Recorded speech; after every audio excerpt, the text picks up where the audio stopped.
Hello and welcome to the Essential Property Podcast with your hosts, Paul Samuda and Amanda Woodward.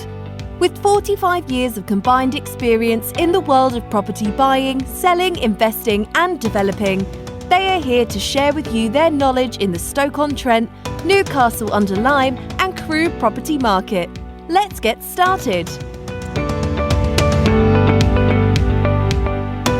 Hello and welcome to the next episode of the Essential Property Podcast, where we discuss all things property related within the Crewe, Stoke and Newcastle area of the country. The podcast is directed at landlords, investors and agents, or anyone new to the area and thinking of investing in residential or commercial real estate. My name is Paul Samuda and I'm pleased to have with me Jessica Olsson-Zabel of Urban Rook, a London-based interior design company, providing services for investors and developers nationally and in particularly the north of the country. This is the first of two episodes that we're going to focus on interior design. This particular one is going to be focused on service accommodation, and we'll also do one on HMOs. Jessica, welcome. Perhaps you can give me a brief introduction into your background and how you got into interior design and thereafter service accommodation. Hi, Paul, and thank you so much for having me on. Yes, so I am a Scandi girl from the beginning. I'm from Sweden originally. I came to this country many, many years ago, in 95 actually. And what I ended up doing when I first came to the country is that I finally went back and did a university degree in something I really wanted to do. I was a nurse before that. My mother felt that I was supposed to serve other people. My dream was to become an interior designer, and I went back and I started to become a designer, furniture and interior designer. So I have been a professional interior designer since, literally for 21 years now. So before I became an investor myself as well, that's all I did. For years and years and years, I worked with a lot of investors and developers to help them with schemes and interior design. And at that point, it was mostly in London. But with my property investment business growing, I have also grown with my design and helping more and more investors to create amazing spaces for tenants, short stay and long-term guests for tenants, really. Okay, great. Thanks for that introduction. So your company is called Urban Rook Design. What was the main motivation for starting your own design company? I mean, you could have gone off, well, you probably did work for other design companies, but what made you start your own design company? Well, first of all, I'm not a very mainstream person, so I don't like to work for other people. So to work for other people was not an option in my case.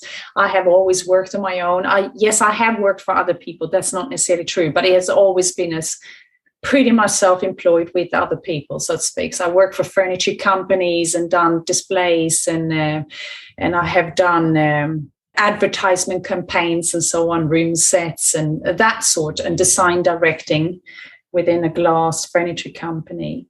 But I have been self-employed since 2012 with Urban Rook. UrbanRook.co.uk is my company. It's just really word of mouth. I have literally done just that.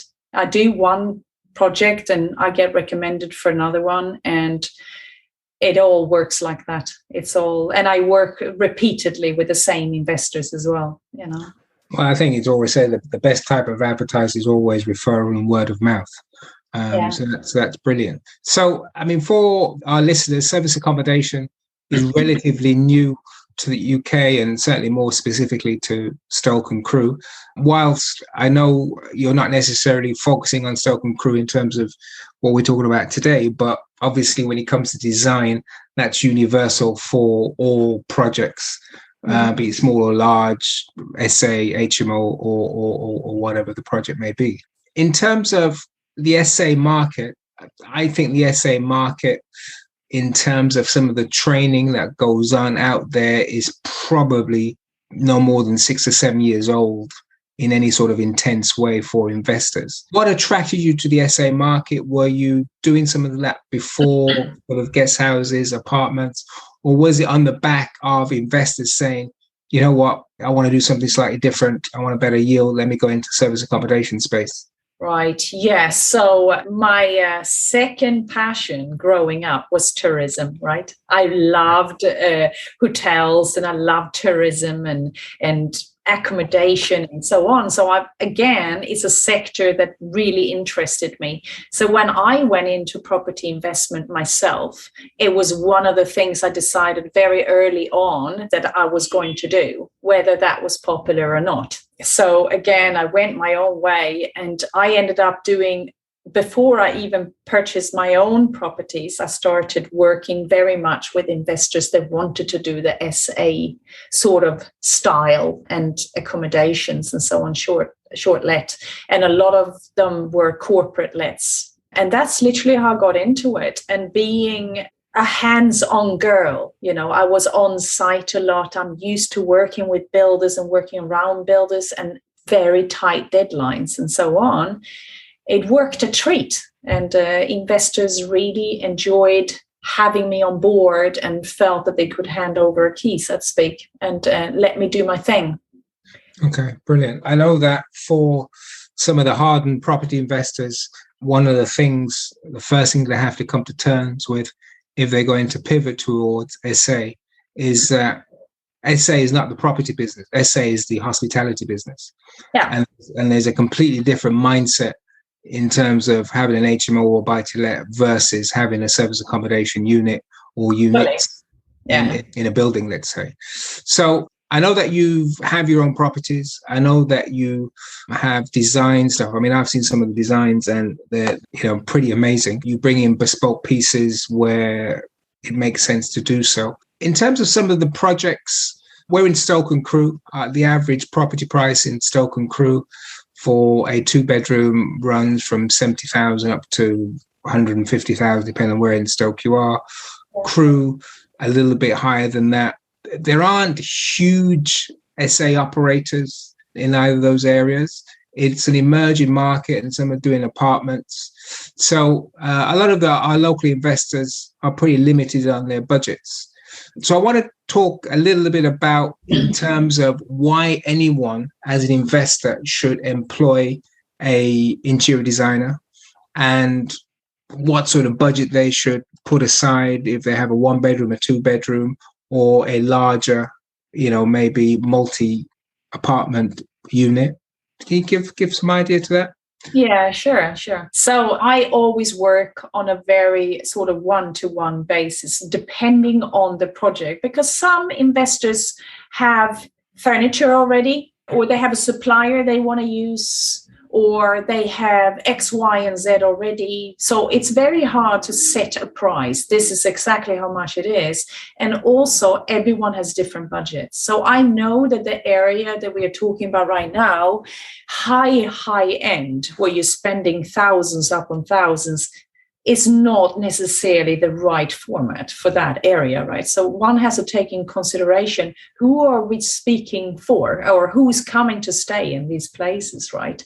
So if it is tradespeople, or if it is people that are on projects or something like that, they're staying a little bit longer, it's always best to, let's say that you go mid-range, for example, and then you go a snippet above that.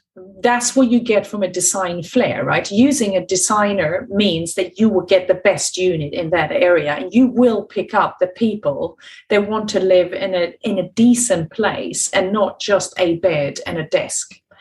Otherwise, most people can put a bed and a desk and a kettle in a room, or whatever it is that they need, right? I'm there for the other people that want to create a healthier profit on those units. The ones that want that extra touch, that wants those, like you said, maybe a slight bespoke feel to it, and maybe make an extra £15 per night. Or if it's a bigger product or a bigger house, we can talk about sometimes a couple of £100 more per night, right? So I always maximize always maximize the pricing in the area. That's like my motto, and I always reach that. That's just goes without saying. So someone that wants to use someone like me and pay the extra fee will make and create more money on each and every unit that they hire me to do. That's just the bottom line. And I think that is probably not well understood. Both you and I have done property development, property training courses, and the focus on interior design is probably absent from those courses unless they do an SA course. But even then, they're focusing on putting together the numbers and doing the research rather than... they forget about the importance of the steps, actually. Yeah. And I can definitely attest to, and I've shared some of my properties with you and got some input from you. I can definitely attest that having an extra layer of design definitely increases the bottom line and definitely increases your rate, because people get attracted to good design. No two ways about it. Okay, so just to shift gears a little bit, we're now going through another iteration of the pandemic and COVID. We seem as if we were in the same place this time last year. We've got Omicron. Now, we have some experience, we have some history in terms of how to navigate this. The government's just announced a little bit of a support packages for people in the hospitality industry, restaurants, hotels, guest houses, and SA. Just share with me your experience over the last year and a half or two in terms of the pandemic and how it has affected SA, and what your maybe learnings were from that in terms of someone who is keenly interested in doing service accommodation. Any thoughts on that overall? Yeah, there is quite a bit of thought has gone into this. Personally, I was quite lucky, I would say. I cut my losses quite nicely on my units, but only because we were in areas where the council really did step in and took over. So there was no losses. There was no wins either, but at least there was no losses. So we acted very quickly, and my management team really helped out with all that as well, So I would say the key, especially in your area, is to try to be able to cater very much for people that are coming into the area that are helping they can continue working during COVID. Where you have tradespeople or people that need to live somewhere else, or even for isolation, when they're coming into the country. We're starting repeatedly again now, right? More red list countries and so on. People have somewhere to isolate and so on for coming in, and also to be self-catered.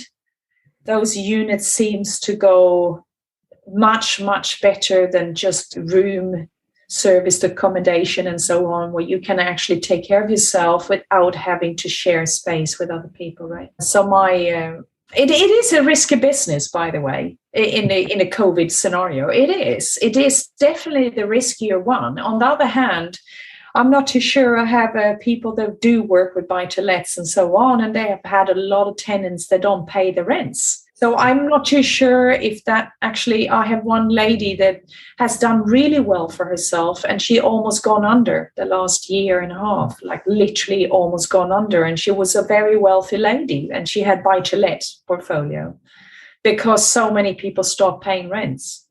And just to jump in there, just to clarify for our listeners, with the buy-to-let sector, obviously people pay a monthly rent, and if they don't pay, you've got to go through a whole process of eviction and working with them.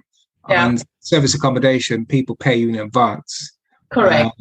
If they don't pay, they have to go. They're only there for a short period of time, so they're going to go. It's a quicker process, isn't it?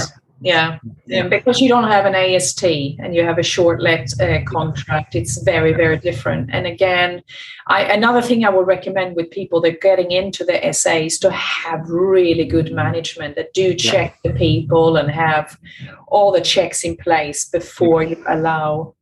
Don't just see the money. No, indeed. Really, and in terms of, how do you think your design has changed as a result of the pandemic? So if you had a blank piece of paper and someone said, look, I've just bought this 4 flats, and I want to do SA, or I've just bought this building that I want to convert to 4 flats, 4 1-bedrooms. Have you changed your design thoughts as a result of the pandemic? Has that influenced you in terms of, I suppose, almost future-proofing? There you go. That's exactly it. Future-proofing. So my concept these days, even on mid-range, maybe not so much lower ones. But I don't really work with too many that's going low range because they wouldn't hire a designer, right? So it's not usually my area. So I can't really speak for that sector. But mid-range to top range and really, really high end is where I'm working, right? So I would say future-proof in the sense of make sure that person, if they need to self-isolate, for example, or if they did get COVID and they have to stay there for 10 days, that they have comfort. Yeah. So you do have the coffee machine, you do have decent stuff in there that people go, wow, this is a little bit extra, do supply shampoo and conditioner and stuff like that, and put nicer pump things on the walls, even if it's mid-range. Just have it very practical, refills and so on. That makes it very convenient, everything convenient and clean and tidy and practical. Brilliant. And I suppose this whole self-isolation, if you're doing rooms, then that can be a little bit difficult in a shared environment because you've got to access the kitchen. If it's a self-contained studio or apartment where there's already a kitchen in there, then that's obviously a lot easier. With, I suppose, a general question, do you prefer applying your interior design skills on apartments or houses? I prefer houses big time. Okay. Houses is definitely the one where I feel that utilizing a designer really, really emphasize how much more you get for that unit using a designer. Houses is the key.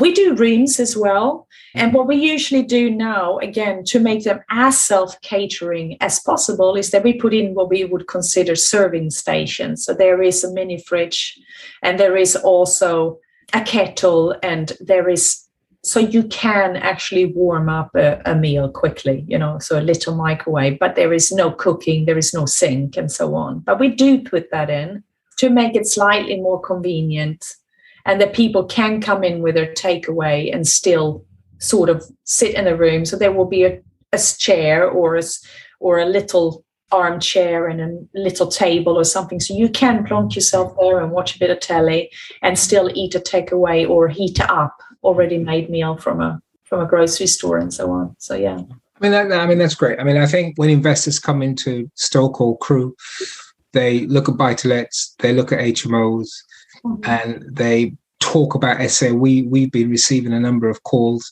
from people who are saying, look, we've got this 3-bedroom house, do you think I'll make more money doing SA as a result? There are some tax advantages as well, which they probably know. That's why they're asking. But it's clear that they haven't employed the services of someone like you. They've just really done the basics. Yeah.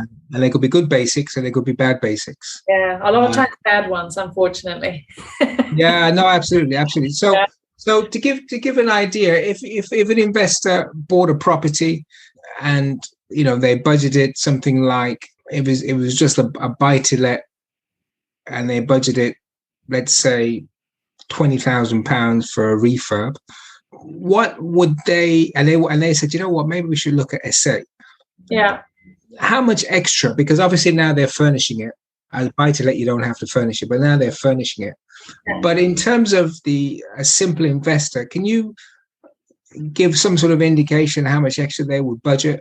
I know there are these companies that are there that can say, okay, you got a 2-bedroom place, here's your furniture, here's your pitch, and they just bung them straight in and they fit it. But just give us some input on that in terms of what your thoughts are for a 2-bedroom, 3-bedroom property.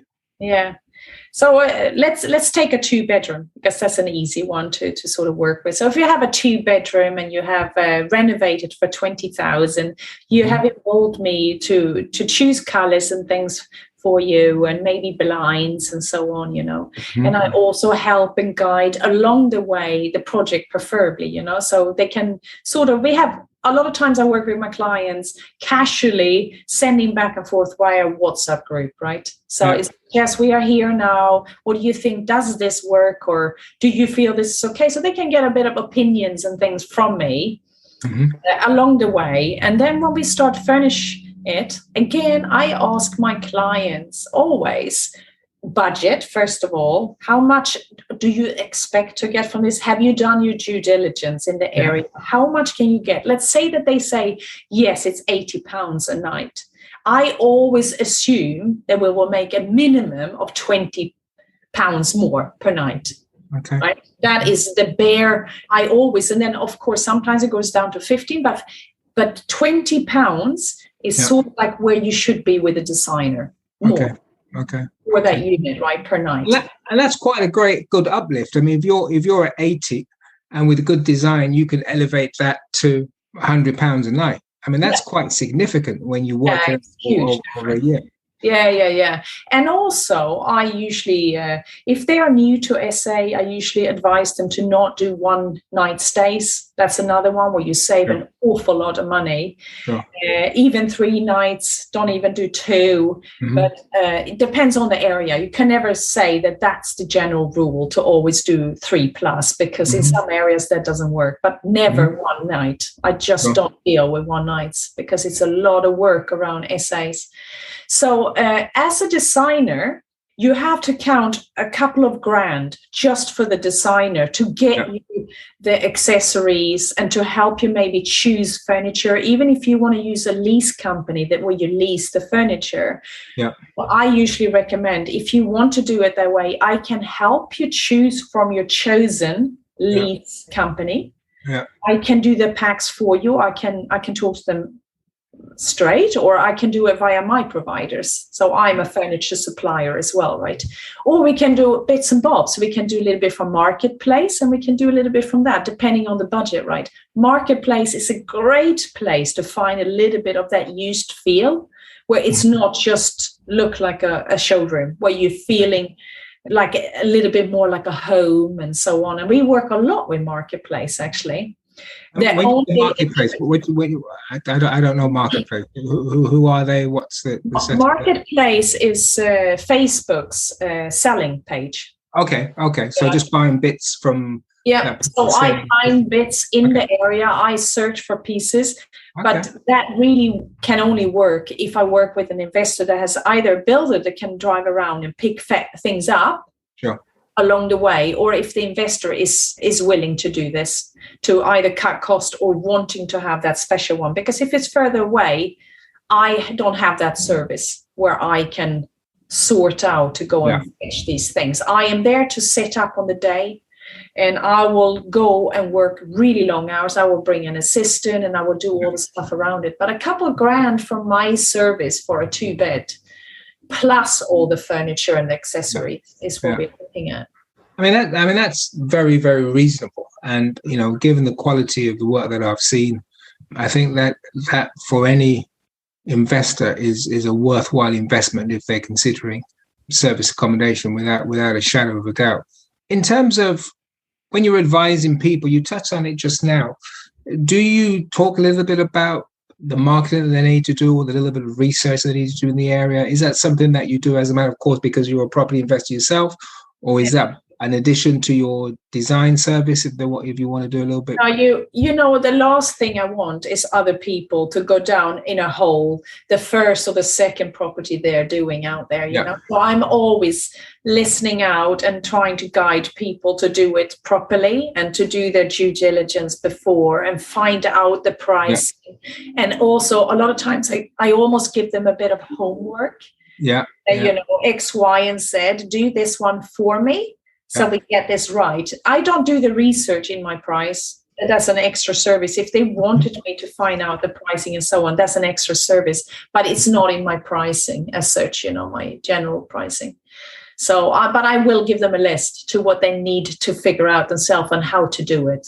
Because I know, and I have done it so many times myself, and I have set up at least 60 SA units at this point. So it's a lot of service accommodation I've set up. That's a great deal of experience as well. That people can lean on. And that's great. So in terms of an investor in Stoke or Crewe or neighbouring Newcastle looking at service accommodation, do you have any tips of the type of properties? I know that, you've been working on some stuff in the Yorkshire area, and I've seen the outcome of those. Should they go for larger properties? Should they go for that middle to top end, or should they be firmly in the middle? Any thoughts on that? I mean, should they buy? I'm going to throw out a number here. There's a 3-bedroom house that you pick up for 150,000, and then there's a 3 or 4 bedroom house that you can pick up for 250,000 in the areas. Now, obviously, it's going to be down to the numbers, but just in terms of your natural experience and what you can do with the property and the different levels, have you any input on that could give our listeners a little bit of guide of where they want to go in terms of investment? Like I could say, it's first of all, again, so I would say to that investor, where are you looking at that house? Have you looked at what sort of clientele you will get inside? Yeah. Who are you aiming this one for, right? So if it is a fancier area, if you have a beautiful town center, or if you have Christmas markets, or if you have other things around there as well, Michelin star pubs or eateries or whatever it is, whatever market is you're into, contractors, or if it's higher end, or if it's tourism during the weekends and contractors during the week, what are you after? What is your thought process? So that would be my first question to that client. Mm-hmm. Who are you after? Mm-hmm. And what is it you're seeing yourself doing? And then look accordingly. Okay. So it's a tough one to say there is one formula fits all, because that is not the truth. Sure. If you are in an area where you have a lot of industry, for example, you will get contractors, right? You will get people that are coming for courses or for starting a project or doing some educational stuff for that company or something like that. And they will stay for 1-2 weeks or maybe a couple of months, right? Then you have the mid-market. And then you have to look at the figures for the mid-market, what is around the area, and start doing the research and collect information to what they look like. What is the standard like? And really look at the pictures, really look to the standard of the pictures even, right? And when you do your initial research for a client, you'll look at the competition effectively. Totally, yeah. And see where they're pitching, are they using horrible dodgy secondhand furniture? Are they using IKEA as a basic average good looking, and then you'll pitch a little bit above that in order to cream off the clients that appreciate design? Yeah, I mean, it's no point in having a designer if I did exactly the same as everyone else, right? Yes. That's why you would have a designer. I would be quite disappointed as a client if a designer came in and did exactly the same as everyone else is doing. So the key is really to trust that designer that one chooses can do an extraordinary job rather than just an average, because that's why you hire a designer, right? So it's you want something that sticks out, and you do want professional photography. Sure. I drill this into people. Pay the darn few £100 for a designer and get it done properly, instead of trying to save 300 quid or whatever with that photography costs. Yeah, I mean, we live in an Instagram era where photos sell. Totally, it sells big time, and you can do a lot of direct sales after you have put them on Airbnb and Booking.com and so on. After a while, you can just have a landing page or whatever. You can even have an Instagram account, and you can do direct bookings from your pictures. Sure, it's crazy how that works. Brilliant. And just sort of wrapping it up a little bit now, I just wanted to mention something on rent to rent. Some of our listeners are rent to rent investors. I know you do a little bit of rent to rent. Any thoughts on rent to rent for SA in terms of, obviously you're renting an existing, is there any design input there, or would you just go with what you have and then, turn it around and try and SA it as best you can? So if let's say it's a rent to rent with some furniture, I always try to work with that, and we add some, and maybe we do some.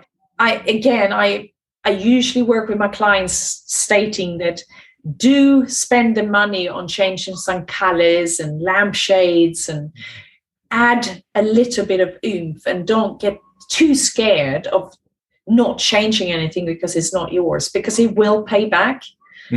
Yeah. And also, in general, I don't like the short rent-to-rents. Way too many people go into rent-to-rent, which is only a 2-year contract and stuff like that. For me, that's a no-go. I just don't even touch it, and I don't think anyone else should either. I think it's too short. Okay, interesting. And, I have this conversation at least a couple of times a week, and I've mentioned it previously on our podcast. In spite of, the woes of COVID and the pandemic, what it's actually done is actually rejuvenated the staycation sector in this country, and that's one of the upsides. Now. So that in itself should suggest that an Airbnb are growing like crazy, and hoteliers are seeing business that they've never seen before, because people are saying we're not traveling overseas, we're staying here. So are you optimistic about the SA sector? I am extremely optimistic. And one that I have noticed is that I have guests personally, and I have friends that are doing the SA sort of area as well. They have a lot of people that are moving from other countries. They're coming into the country. And as we all know, as investors, it's very hard to come by builders at the moment, right? And tradespeople that are actually reliable and so on. And we have plenty in our SAs of people that have moved here, but they're building construction work on their building that they had purchased from abroad. It's not finished. Yeah. So they're staying in our SA units for quite some time, and they want that convenience again. They want it to be a home. They want it to be cozy and so on. So again, it doesn't stop. Just because we might have another little hint of not being able to travel very much very soon again, it just doesn't stop. There's always someone that is going to need that SA. Sure. And finally, I know that you were working on a project up in Yorkshire in Skipton, and it was I saw the house. It was a horrible 4-bedroom house, which was converted and ugly duckling. Yeah, absolutely. You turn it into a beautiful. Just for our listeners' benefit, what would that property have rented for as a buy-to-let, and what has been the highest either daily or monthly rent that you achieved for that same property for SA? Actually, this is a very interesting poll, because I have just gone through the valuation. I've had 2 valuations on it, and also we are now on month 3 since we finished this one. So I can give you very good numbers on that one, actually. So we know that if it was this is a luxury unit, I may add as well. So it's not mid-range, it's high-end, very high-end. And it's a 4-bedroom house. We have changed all the windows and so on. And I purchased this property for 167,000, I believe it was. And we spent a good 100,000 on it. We went over quite a bit because we had issues with trades and so on. So we overspent with 25,000. And valuation, we had an estimate before for the area. We had a lot of due diligence. 260,000 was going to be the end value, and we have now got it valued to 330,000. And that is actually, if it was a business, it would be valued to 580. So in 2 years' time, we go back and we change it into commercial valuation, and we just add and get some money out. And net cash flow on something like that, we bring in about 3,800 now in low season. And it's fully booked till end of February. Amazing. So your profit is 3,800. And if it was rented as a buy-to-let, if someone rented as a 1,800. Yeah, 1,800 for what we have now. That will be the rent if it was 1,800 as a buy-to-let. Yeah, as it is today. Yeah, furnished. Okay. But you're making 3,800. Yeah, that's net per month. Yeah. I mean, that's pretty amazing. I know it's high end, but in terms of that difference, it's a massive difference. In a buy-to-let, it's massive, and that's a combination of the SA market great design, and you reap the benefits at the end, and also the value. You've got a great end value. Okay. Yeah. So how can people find you if they need your services? The best one, we have my website, which is Urban Rook. Rook is ROOK, urbanrook.co.uk. So that's the easiest one. You can see a little bit of my work. Needs to put a little bit more of the new pictures on there. Me and tech. But there is also, you can write a message or contact me via that one. That's probably the easiest one. Or find me on Facebook, as Jessica Olsson-Zabel. Okay. Well, we'll put those details in the notes so people can access you. And then we can discuss the project rather than having a set. I don't have a set sum for X amount because all of them are different. And also, if you're a renter, and if it comes with furniture and so on, we always try to do the best we can with what we have. Right. So fantastic, Jessica. That was very enlightening. I appreciate your professional expertise and input in this particular area. I think it's an important area going forward, and people that don't use the services of an interior designer are missing out on increased rates and increased value of their property. So thank you for that, and we'll be in touch. Thanks again. Dear, thank you so much, everyone. We hope you enjoyed today's episode, and if so, please hit subscribe and share with those who you think would enjoy it too. To get in touch with Paul and Amanda directly, please visit their website www.essentialpropertyoptions.co.uk for more information. We look forward to sharing with you on the next episode.